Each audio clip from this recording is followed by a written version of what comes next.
अरे क्या भाई, ये लोग बोलते रहते हैं मास्टरबेशन नहीं करना चाहिए। मैं बता रहा हूँ भाई, कुछ नहीं होता, कुछ नहीं होता। अरे भाई बिल्कुल थकेले लोग हैं। अरे इन्हें क्या पता भाई, मैं कब से मास्टरबेशन कर रहा हूँ, क्या हुआ? कुछ भी नहीं हुआ, सब बढ़िया चल रहा है। अरे यार चल भाई, कल कॉलेज का प्रैक्टिकल भी है, तैयारी कर लेते हैं। हाँ चल ठीक है। हाँ। वीर्यनाश की भरपाई कैसे करें? अक्सर ऐसे मैसेजेस आते हैं कि भैया ज़्यादा मास्टरबेट करने की वजह से शरीर में बहुत कमज़ोरी महसूस होती है, कुछ काम करने का मन नहीं करता, नेगेटिव थिंकिंग होती है, इससे बाहर कैसे निकलें? तो देखो, सच यही है कि डायबिटीज़, ब्लड प्रेशर, ये सब प्रॉब्लम्स के बारे में तो लोग आराम से बात कर लेते हैं, लेकिन ये एक ऐसी प्रॉब्लम है जिसके बारे में लोग बात करने से हिचकिचाते हैं। लेकिन आजकल 18-18, 20-20 साल के बच्चों की ये बहुत बड़ी प्रॉब्लम बनी हुई है, जिसका उन्हें कोई सल्यूशन नहीं समझ आता। लेकिन सल्यूशन है, पक्का है, और इस वीडियो में हम उसी की ही बात करेंगे। ऊपर से आयुर्वेद में ऐसे फूड्स, ऐसी औषधियां बताई गई हैं जिनके योग से वीर्यनाश की भरपाई बड़ी जल्दी होती है। वैसे कुछ लोगों के लिए ये कॉन्सेप्ट सूडो साइंटिफिक है, और उसका रीजन भी बनता है, क्योंकि ये एक ऐसा टॉपिक है जिसपे आयुर्वेद और मॉडर्न साइंस का 36 का आंकड़ा है। मॉडर्न साइंस तो कहती है कि मास्टरबेट करना नेचुरल है, बॉडी की नीड है, बल्कि हर हफ्ते करो, माइंड रिलैक्स्ड रहेगा। मास्टरबेशन करने के बेनिफिट्स पे बहुत से आर्टिकल्स मिल जाएंगे आपको, लेकिन आयुर्वेद के हिसाब से वीर्यनाश मतलब शरीर का नाश। ये टॉपिक थोड़ा कंट्रोवर्शियल है, लेकिन मेरी रिक्वेस्ट है कि आप एक बार थोड़े ओपन माइंड से सुन लो, उसके बाद भले ही ना मानना, आपका क्या जाता है। वैसे कोशिश तो करूंगा कि आपको कन्विंस कर सकूं, क्योंकि इस चीज़ के बारे में मैं सिर्फ किताबें पढ़ के या इधर उधर से सुन के नहीं कह रहा, बल्कि मैंने खुद इसे अपनी लाइफ में आजमाया है और इसके ज़बरदस्त बेनिफिट्स देखे हैं, और मैं चाहता हूं कि वो बेनिफिट्स आप भी महसूस करें, और मेरा कोई मोटिव नहीं। फिर भी मन ना माने तो आप इस वीडियो को यहीं बंद कर दो, बट अगर आप थोड़े भी इंटरेस्टेड हो तो आओ यार, फिर बिना किसी देरी के शुरू करते हैं। Hello friends, welcome to Fit Tuber Hindi. Masturbation या सेक्स करने के बाद जो लिक्विड निकलता है उसे वीर्य कहते हैं। अब पहला सवाल तो यही उठता है कि वीर्य को क्यों बचा के रखें, इससे होगा क्या? सो दोस्तों, बात यह है कि चाहे वो पुरुष हो या महिला, लेकिन जब भी इजैकुलेशन होता है तो उसमें सिर्फ स्पर्म्स या एग ही रिलीज नहीं होते, बल्कि उसके साथ साथ शरीर की सबसे वाइटल एनर्जी भी निकल जाती है। और ये एनर्जी ऐसा नहीं है कि सिर्फ आपके निचले अंगों में ही होती है, बल्कि ये शरीर की हर नस नाड़ियों में जीवनी शक्ति के रूप में मौजूद रहती है। आप ऐसे समझो कि आंखें तो हैं, लेकिन आंखों की जो रोशनी है वो यही शक्ति है। कान तो हैं, लेकिन कानों को सुनने की शक्ति इसी से ही है। ये शक्ति ना रहे तो हमारे कान आंख किस काम के? इसी शक्ति से हमारे शरीर के हर अंग के हर एक सेल को ताकत मिलती है, और इसी से ही हमारे माइंड में will power, confidence, positive thoughts और क्रिएटिविटी का निर्माण होता है। जैसे मॉडर्न साइंस में हेल्थ के 3 पिलर्स हैं, डाइट, स्लीप और एक्सरसाइज, उसी तरह से आयुर्वेद में भी 3 पिलर्स हैं, योग, निद्रा और आहार। लेकिन ये 3 पिलर्स जिस नींव पे खड़े हैं उसका नाम है ब्रह्मचर्य। लोग सिर्फ बिल्डिंग को देखते हैं, लेकिन बिल्डिंग की असली स्ट्रेंथ उसकी नींव से होती है। जैसे कोई बिल्डिंग कितनी भी स्ट्रॉन्ग क्यों ना हो, लेकिन अगर उसकी नींव कमजोर है तो वो आज नहीं तो कल गिर ही जाएगी। उसी तरह से अगर जीवन में ब्रह्मचर्य नहीं, संयम नहीं, तो हेल्थ की बिल्डिंग आज नहीं तो कल गिर ही जाएगी। कुछ महीने इस जीवनी शक्ति को बचा के रखो, देखो कैसे चेहरे पे ग्लो आता है, अपनी उम्र से कम दिखने लगोगे। आयुर्वेद में तो ऐसा लिखा गया है कि जैसे किसी लकड़ी के घर को जला दिया जाए तो उसके बाद वो कैसा दिखेगा, वैसा ही वीर्यनाश करने वाले इंसान का चेहरा हो जाता है। अंदर से वो तेज, वो कांति चली जाती है। आपने कभी सोचा है कि पूरे दिन इतनी भागदौड़ करने के बाद भी आप उतना नहीं थकते जितना एक बार वीर्यनाश करने के बाद थक जाते हो? एक बार के लिए तो ऐसा लगता है जैसे सारे शरीर की एनर्जी बाहर निकाल ली हो। होता भी ऐसा ही है। हमारे भारत के सिद्ध संतों ने इस बात को बड़ी बखूबी जाना है, उन्हीं से ही सुनो। अब आप बताइए कि जीवनी शक्ति वीर्य, जो एक मन अन्न खाने के बाद एक बार बच्चा पैदा करने की सामर्थ्य वाला वीर अंदर आता है, और हमारे कहीं वीर की थैली नहीं है, कहीं भी नहीं है। जैसे पित्त की थैली होती है, ऐसे वीर की थैली थोड़ी है। एक मनोवाह नाड़ी है, वो रक्त की मथानी है। जिस समय हम काम, वेदना और चेतना से युक्त होते हैं, वो मंथन करके पूरे शरीर से, जब वीर शक्ति शरीर से निकलेगी तो पूरी नस नाड़ियों में तनाव होगा, और वो शक्ति बाहर वो खोखला कर देती है। ये हस्त में तुम खोखला कर देता है, हड्डी तक की शक्ति निकाल देता है। और कमर दर्द होना, माथा दर्द होना, ज्यादा विचार करने की सामर्थ्य न रह जाना, स्मृति न रह जाना, आज पशुता बढ़ रही है। वहीं जब इस एनर्जी को प्रिजर्व करके रखते हैं तो उससे बॉडी में ऐसा जोश रहता है कि बताया नहीं जा सकता। बस एक्सपीरियंस किया जा सकता है। जैसे बाबा रामदेव हैं, एक बार उनकी बिजनेस और पॉलिटिकल साइड को अलग रखते हुए वैसे एज अ पर्सन उनके एंथुजियाज्म और उनकी फिटनेस को देखो।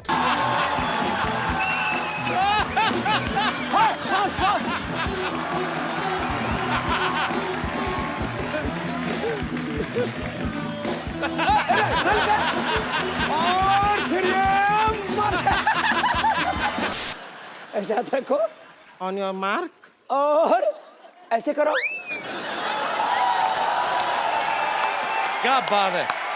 ये कमाल है ब्रह्मचर्य का। आज भी हमारे भारत के रेसलर्स को उनके कोचेस स्ट्रेंथ और स्टेमिना के लिए ब्रह्मचर्य का ही सप्लीमेंट सजेस्ट करते हैं। स्वामी विवेकानंद, रामकृष्ण परमहंस, भगवान बुद्ध, जीसस, सभी ने सीमन रिटेंशन के बेनिफिट्स को खूब प्रकाशित किया है। भाई फिर भी मॉडर्न साइंस नहीं मानती तो हम कैसे मान लें? भाई मॉडर्न साइंस अभी इवॉल्व कर रही है। 1970-80 के दशक में यही मॉडर्न साइंस कहती थी कि फैट खाने से बॉडी में फैट बढ़ता है। आज कह रही है कि फैट खाने से बॉडी में फैट कम होता है। कुछ साल पहले तक मॉडर्न साइंस कहती थी कि रोज अगर अल्कोहल का एक पैग लगा लो तो सेफ है हेल्थ के लिए। आज कह रही है कि अल्कोहल की कोई भी क्वांटिटी सेफ नहीं। इसलिए कोई बड़ी बात नहीं कि यही साइंस आज से 50 साल बाद कह दे कि सीमन रिटेंशन के तो बहुत जबरदस्त फायदे हैं। तब आपको लगेगा कि यार पहले ही मान लेते। भाई मैंने तो सुना है कि महीने में 21 बार मास्टरबेट करने से प्रोस्टेट कैंसर का रिस्क कम होता है। अरे भाई मत करो अपने शरीर का कबाड़ा। वैसे जहां एक स्टडी कहती है कि मास्टरबेट करने से प्रोस्टेट कैंसर का रिस्क कम होता है, वहीं 2008 में एक स्टडी ये भी है जो लोग 20-30 साल की उम्र में ज्यादा मास्टरबेट या सेक्स करते हैं उन्हें प्रोस्टेट कैंसर का रिस्क बढ़ता है। फिर 7 अलग अलग ऐसी स्टडीज भी हैं जो कहती हैं कि प्रोस्टेट कैंसर का मास्टरबेशन से कोई खास कनेक्शन नहीं है। बात वही है, साइंस डेली प्रोग्रेस कर रही है। वैसे वेस्ट के कुछ साइंटिस्ट्स, कुछ डॉक्टर्स थोड़ा थोड़ा मानने भी लगे हैं कि सीमन रिटेंशन से बॉडी और ब्रेन की स्ट्रेंथ बढ़ती है। वैसे वो कहते हैं ना, प्रत्यक्ष को प्रमाण की जरूरत नहीं होती। आप में से कितने लोगों ने सीमन रिटेंशन करके देखा है और उसके कमेंट्स खुद बताते हैं कि इसके कितने बेनिफिट्स हैं। मैं तो मैरिड हूँ, तो मैं और मेरी वाइफ ब्रह्मचर्य के बेनिफिट्स कैसे ले सकते हैं? एक पत्नी और एक पतिव्रत धर्म का पालन करने वाले को अखंड ब्रह्मचारी तो नहीं लेकिन ब्रह्मचारी ही माना जाता है। लेकिन हाँ, मैरिड लाइफ में संयम जरूरी है। ऐसा नहीं कि मजे के लिए बार बार इस शक्ति का प्रयोग किया जाए। शास्त्रों के हिसाब से तो वीर्य का प्रयोग सिर्फ संतान उत्पत्ति के लिए ही किया जाना चाहिए, लेकिन उतना तो आज की डेट में करना मुश्किल होगा। इसलिए आयुर्वेद में बहुत क्लियरली बताया गया है कि 15-20 दिन में एक बार सिर्फ अपनी वाइफ के साथ संभोग करने वाले को ब्रह्मचर्य के ही फायदे मिलेंगे। चलो अगर मान भी लें कि इससे कुछ फायदा होगा, लेकिन दिक्कत तो वही है, अब तो आदत पड़ गई है मास्टरबेट करने की। कंट्रोल कैसे करें? अगर आपको सच में विश्वास हो जाए कि वीर्य नाश से नुकसान होता है और इसे बचा के रखने से फायदा है, तो समझो आधा काम हो गया। बस कुछ बातें ध्यान रख लो। सबसे पहली चीज जो समझनी बहुत जरूरी है वो ये कि आप कितना भी मास्टरबेट कर लो, आपको कभी भी तृप्ति नहीं होगी। मतलब ऐसा कभी नहीं कहोगे कि बस भाई बहुत मजा आ गया, अब और जरूरत नहीं। बल्कि ये ऐसी चीज है कि जितना करोगे उतना ही और मन करेगा। ये एक आग है, इसमें जितना घी डालते जाओगे उतनी ही और बढ़ती जाएगी। वहीं अगर आप आग में घी डालना बंद कर दो तो थोड़ी देर तो आग जलेगी लेकिन फिर बुझ जाएगी। उसी तरह से मास्टरबेशन छोड़ने के बाद कुछ दिन तो अंदर आग लगी रहती है करने की, लेकिन अगर आपने खुद को रोक लिया तो देख लेना धीरे धीरे खुद ही उतना मन नहीं करेगा। इसीलिए कहते हैं कि शुरू में जरूर थोड़ा सा मन को पक्का करना पड़ता है, लेकिन बाद में इजी हो जाता है। दूसरी बात ये समझ लो कि सेक्सुअल अर्जेस टेम्पररी होती हैं। जैसे सोचो कि सुबह आपकी नींद खुली और मन कह रहा है कि मास्टरबेट कर लेते हैं, फिर नहा के रेडी हो जाऊंगा, लेकिन आपने मन की बात नहीं मानी और आप एकदम से बेड से उठ के नहाने चले गए। फिर रेडी होके क्या देखते हो कि अब बिल्कुल भी मन नहीं कर रहा मास्टरबेट करने का। उस वक्त कोई कह भी दे कि मास्टरबेट कर लो तो आप कहोगे नहीं यार अब मन नहीं है। बस यही फंडा है। सेक्सुअल अर्जेस आएंगी लेकिन उनसे परेशान होने की जरूरत नहीं। हमेशा याद रखना कि वो टेम्पररी होती हैं। अगर आपने उस वक्त अपने आप को किसी तरह उन अर्जेस में बहने से बचा लिया तो थोड़ी देर बाद वो खुद ही चली जाएंगी। सोचो एक छोटा बच्चा जिसे अभी सही गलत की पहचान नहीं, वो अपने पेरेंट्स की उंगली पकड़े बाजार में घूम रहा है, इधर उधर देख के जिद करता है कि मुझे ये चाहिए वो चाहिए, लेकिन उसके माँ बाप उसे वही चीज दिलवाते हैं जो उनके बच्चे के लिए सही है। बस ये आपका मन वही छोटा बच्चा है और आपकी उसने उंगली पकड़ी हुई है। अब जब तक आप मंजूरी नहीं देते तब तक इस मन की हिम्मत नहीं कि वो चीज खुद ले ले। जैसे सोचो आप अकेले बैठे हो रूम में। अरे तू अकेला है, घर वाले बाहर गए हैं, बहुत अच्छा मौका है, याद कर वो फीलिंग, कितना मजा आता है, कर ले, 2 मिनट का ही तो काम है। लेकिन आप उस वक्त इस नासमझ बच्चे की बात ना मानो और कमरे से बाहर निकल के पार्क में चले जाओ। आप देखोगे कि जो मन में अर्ज उठी थी वो अपने आप ही चली जाएगी।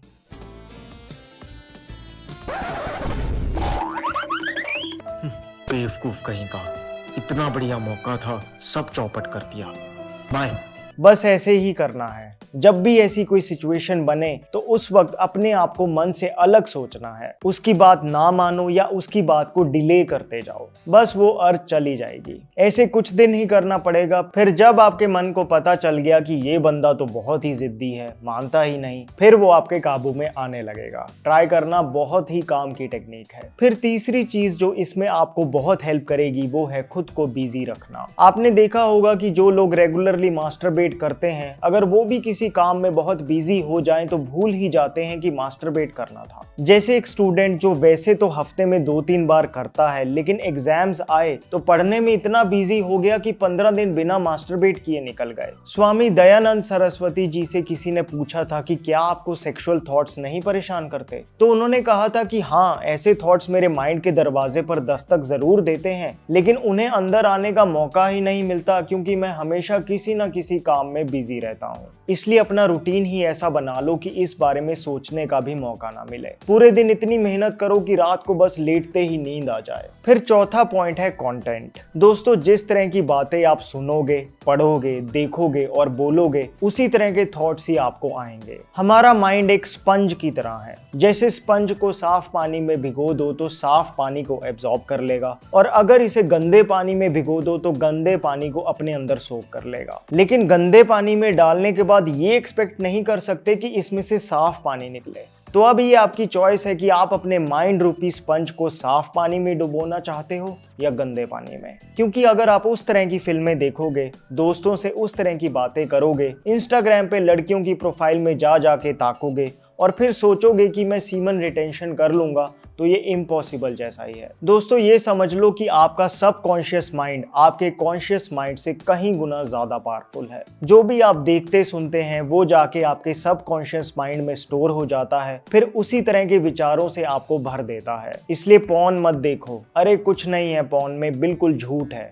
रियल सेक्स में भी मजा नहीं आएगा अगर पॉर्न की ज्यादा आदत पड़ गई। ऐसी रील्स वीडियो सामने आए तो उन्हें उसी वक्त नॉट इंटरेस्टेड कर दो। आपकी यूट्यूब, इंस्टाग्राम और बाकी सोशल मीडिया प्लेटफॉर्म्स की फीड ऐसी होनी चाहिए कि आपको उस तरफ जाने ही ना दे। मोटी मोटी बात यही है कि जितना हो सके अपने आप को उस तरह के कंटेंट से बचा के रखो। अच्छे विचारों वाली वीडियोस देखो। फिर जैसे गंदे पानी के ग्लास में कोई साफ पानी डालता जाए तो अंत में ग्लास में सिर्फ साफ पानी ही रह जाता है, वही आपके साथ भी होगा। भाई मैंने कुछ दिन से पॉर्न देखना छोड़ दिया, मास्टरबेट करना छोड़ दिया, लेकिन फिर भी नाइटफॉल होता है। कुछ दिन महीने तक ऐसा होना बिल्कुल नॉर्मल है। तवे पे रोटी सेकने के बाद गैस बंद कर दी जाए तब भी तवा थोड़ी देर तक गर्म रहता ही है। ये वही सबकॉन्शियस के थॉट्स हैं जो किसी न किसी तरीके से बाहर आ रहे हैं। आप फिक्र ना करो, अगर आप अब ऐसी फिल्में नहीं देखते, मास्टरबेशन नहीं करते, तो कुछ महीने बाद ये अपने आप ही कम हो जाएगा। भाई मास्टरबेट ना करो तो नाइटफॉल तो हो ही जाता है, तो फायदा क्या हुआ? बहुत फायदा हो गया, लेकिन क्योंकि मॉडर्न साइंस ये कहती है कि अगर नहीं करोगे तो नाइटफॉल तो हो ही जाएगा, तो इससे बढ़िया कर ही लो, इसलिए हम ऐसा सोच लेते हैं। लेकिन दोस्तों नाइटफॉल और मास्टरबेशन में बहुत फर्क है। नाइटफॉल आप देखना पानी पानी सा होता है और उसमें सीमन की क्वांटिटी काफी कम होती है। भारत के सिद्धों ने इस बात को जाना है कि नाइटफॉल में जीवनी शक्ति वैसे नहीं निकलती जैसी खुद हाथ से करने के बाद निकलती है। उनसे खुद सुन लो। एक परमहंस श्री ओंकारानंद सरस्वती से जब हमारा नैष्ठिक ब्रह्मचर्य का समय था 17-18 वर्ष के, तो उन्होंने कहा था कि अपने हाथ के द्वारा कोई क्रिया या किसी कुशंग के द्वारा कोई क्रिया ना हो, और स्वाभाविक ऐसे तो जैसे दाल में उफान निकल जाता है ऐसे वो वीर्य का उफान होता है, ना कि वो ब्रह्मचर्य नष्ट माना जाता है। इस बात का थोड़ा प्रूफ आप खुद भी नोटिस कर सकते हो। जैसे आपने देखा होगा कि मास्टरबेट करते हुए अगर इजैकुलेशन किसी कपड़े पे हो जाए तो थोड़ी देर बाद वो कपड़ा हार्ड हो जाता है सीमन की वजह से, लेकिन नाइटफॉल के बाद आप अपने अंडरवियर को सूखने रख दो, देखना वो बिल्कुल हार्ड नहीं होगा। इसलिए नाइटफॉल अगर कभी हो भी जाए तो कोई दिक्कत नहीं। बाकी नाइटफॉल किन छोटी छोटी गलतियों से होता है और इसे कैसे बिल्कुल ठीक कर सकते हैं, इसके बारे में डिटेल में मैंने इस वीडियो में बताया है। भाई मैं जब मास्टरबेट करता हूँ तो लास्ट में बिल्कुल रोक लेता हूँ जिससे इजैकुलेशन नहीं होता, तो क्या ये सीमन रिटेंशन माना जाएगा? अरे भाई बहुत डैमेजिंग है ये तो, इससे बढ़िया तो कर ही लो। ये सीमन रिटेंशन नहीं बल्कि इससे तो प्रोस्टेट कैंसर का खतरा बढ़ता है, बिल्कुल ना करें ऐसा। भाई बहुत वीर्यनाश किया है, क्या खाऊं कि वीर्यनाश की भरपाई हो जाए? देखो पहले तो ये समझो कि जैसे घड़े को भरना हो लेकिन उसके नीचे छेद हो, तो फिर चाहे जितना मर्जी पानी डालते रहो वो भरेगा नहीं। उसी तरह से वीर्यनाश की भरपाई करने के लिए सबसे पहले इस छेद को बंद करना होगा, मतलब वीर्यनाश नहीं करना। उसके बाद अगर आप कुछ ऐसे फूड्स और औषधियों को लोगे तो बहुत फायदा होगा। खाने में भी जितना पौष्टिक खाओगे उतना ही वीर्य जल्दी और गाढ़ा बनेगा। जितनी नेचुरली मीठी चीजें होती हैं वो वीर्य को बढ़ाने में सबसे ज्यादा असरदार हैं, जैसे पका हुआ केला, खजूर, आम, चीकू। इसके बाद मिल्क प्रोडक्ट्स, दूध, दही, पनीर, मक्खन, खोया, ये सब बहुत जल्दी वीर्य बढ़ाते हैं। सर्दियां आ रही हैं, गाजर का हलवा रेगुलरली खाओ, हफ्ते में 2-3 बार खीर खाओ, खोए की बर्फी घर पे बना लो, फिर दालें खाओ, स्पेशली काली उड़द की दाल सबसे ज्यादा वीर्यवर्धक होती है। सब्जियों में बात करें तो भिंडी, अरबी, कटहल और शकरकंदी वीर्य को बढ़ाती हैं। भाई कोई सप्लीमेंट्स बता दो। आयुर्वेद में वीर्यवर्धक औषधियों का भंडार है। इनमें से मैंने 3 चीजें चुनी हैं जिसे मेन और वेमेन दोनों ही ले सकते हैं। पहली चीज बहुत इफेक्टिव है, दूसरी उससे ज्यादा इफेक्टिव है और तीसरी सबसे ज्यादा इफेक्टिव है। लेकिन पहली सबसे सिंपल भी है। अश्वगंधा और शतावर की एक टेबलेट आपको रात को गुनगुने दूध के साथ लेनी है। इसकी जगह आप आधा चम्मच अश्वगंधा चूरन और शतावर चूरन भी ले सकते हो, लेकिन टेस्ट की वजह से वो थोड़ा मुश्किल होगा, इसलिए एक गोली ले लो। बहुत ब्रांड्स बनाते हैं, किसी भी विश्वसनीय ब्रांड की ले लो। दोस्तों अश्वगंधा और शतावर का जो योग है ये वीर्यनाश की बहुत जल्दी भरपाई करता है। 3 महीने लगातार लो बिना ब्रेक के, देखना कितना फायदा होगा। फिर दूसरा है शिलाजीत। आजकल शिलाजीत का प्योर हिमालयन रीजन काफी कंपनियां बनाने लगी हैं। ये शिलाजीत कैप्सूल से ज्यादा इफेक्टिव होता है। उसके साथ एक छोटा सा चम्मच आता है, बस उस चम्मच पे थोड़ा सा लेकर चाट लो और ऊपर से दूध पी लो। आयुर्वेद में ऐसा कहा गया है कि माचिस की तीली पे जो मसाला लगा होता है बस उतनी शिलाजीत लेनी चाहिए एक बार में। शिलाजीत टेस्टोस्टेरोन को बढ़ाती है, ये बात तो मॉडर्न साइंस भी प्रूव कर चुकी है। बाकी इससे mental strength, sperm count, women में इनफर्टिलिटी होना, 50 फायदे हैं इसके। सर्दियां आ रही हैं, ये अच्छा मौका है इसे लेने का। फिर तीसरा सबसे असरदार है 4 जबरदस्त वीर्यवर्धक औषधियों का योग। अश्वगंधा, शतावर, सफेद मूसली और कोंच बीज। चारों पाउडर्ड फॉर्म में बड़ी आसानी से आपको मिल जाएंगे। मैंने डिस्क्रिप्शन बॉक्स में भी लिंक दे दिया है। चारों को इक्वल क्वांटिटी में लेना है, जैसे 50 ग्राम अश्वगंधा, 50 ग्राम शतावर, 50 ग्राम सफेद मूसली और 50 ग्राम कोंच बीज, और इसमें 200 ग्राम धागे वाली मिश्री का पाउडर मिक्स कर दो। बस आपका सप्लीमेंट रेडी है। फिर इसका 1 चम्मच रोज सोने से आधा 1 घंटा पहले हल्के गुनगुने दूध के साथ ले लो। अगर पाउडर लेना मुश्किल लगे तो चारों हर्ब्स की अलग अलग टेबलेट कैप्सूल भी मिल जाएगा। एक सबकी, मतलब 4 गोलियां दूध के साथ ले लो। भाई क्या ये तीनों एक साथ ले सकते हैं? अरे इतनी जल्दी भी मत करो, एक टाइम पे इनमें से कोई एक शुरू करो। उसे 3 महीने लगातार लो, फिर बदल दो। जैसे देखो सर्दियां आ रही हैं तो इस वक्त आप शिलाजीत शुरू कर सकते हो। 3 महीने लगातार शिलाजीत लो, फिर 3 महीने बाद 4 हर्ब्स वाली रेमेडी कर लेना, उसके 3 महीने बाद अश्वगंधा शतावर ले लेना। इसी तरह से करोगे तो बहुत फायदा रहेगा। मैं दूध नहीं पीता तो क्या पानी के साथ ले सकता हूँ? वैसे तो दूध के साथ ये चीजें ज्यादा इफेक्टिव होती हैं, बट अगर आप नहीं पीते तो कोई बात नहीं, पानी के साथ ले लो। और सुनो, सिर्फ इन सप्लीमेंट्स पे ही डिपेंड मत होना। नो डाउट ये बहुत असरदार हैं, लेकिन साथ में हेल्दी डाइट मेंटेन रखना, बॉडी से भी और माइंड से भी। दोस्तों शिलाजीत के लिए मैं रिकमेंड करूंगा कि आप ऑरिक की शिलाजीत ट्राई करें। ये हाई ऑल्टीट्यूड हिमालयन शिलाजीत है जिसमें 75% से ज्यादा फल्विक एसिड है।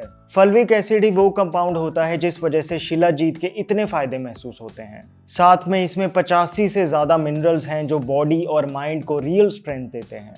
ऑरिक की शिलाजीत प्रॉपर आयुर्वेदिक तरीके से त्रिफला के पानी से प्यूरिफाई करके बनाई जाती है, जिस वजह से आपको इसका कोई साइड इफेक्ट नहीं होता। लैब टेस्टेड भी है। लेने के लिए वही सोने से पहले चम्मच से थोड़ी सी लेकर चाट लें और ऊपर से गुनगुना दूध पी लें। ऑरिक की एक गोल्ड शिलाजीत भी आती है जिसमें स्वर्ण भस्म डाली जाती है, जिस वजह से ये और भी इफेक्टिव हो जाती है। खरीदने के लिए डिस्क्रिप्शन बॉक्स में दिए लिंक को क्लिक कीजिए। स्पेशल डिस्काउंट कूपन लगा लेना जिससे आपको मिलेगा 50% ऑफ। दोस्तों जो बीमारियां पहले 50 की उम्र में आती थी वो आजकल 20-30 की उम्र से शुरू हो जाती हैं। इसका सबसे बड़ा कारण क्या है, जानने के लिए देखिए इस वीडियो को।